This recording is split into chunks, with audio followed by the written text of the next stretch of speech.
Hello everyone and welcome back to my YouTube channel with another useful and informative video.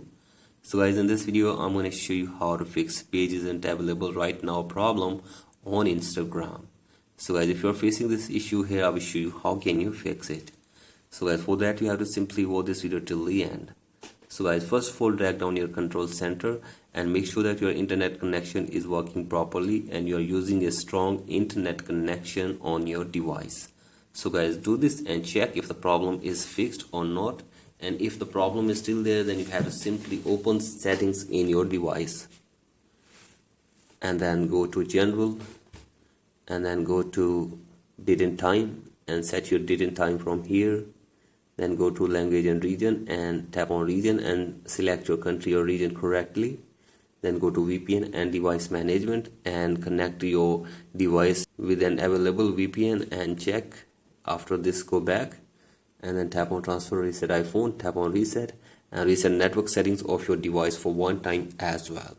So guys, do this and check if the problem is fixed or not, and if the problem is still there, then you have to simply open the general section again, then go to iPhone storage, or you can open your apps on Android phone and then go to Instagram.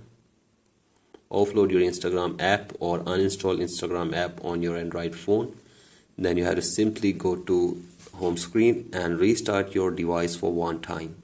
So guys, restart your device, and after this you have to simply open settings again, and now you have to scroll it below all the way, then tap on transfer or reset iPhone, then tap on reset and reset network settings of your device for one time again. So guys, do this and check if the problem is fixed or not, and if the problem is still there, then you have to simply contact the Instagram support team for further information and help. So guys, hopefully they will try to fix this problem for you within 24 hours. So guys, that's it for today's video. Hope this video helps you. Please like and subscribe to my YouTube channel as well. Thank you.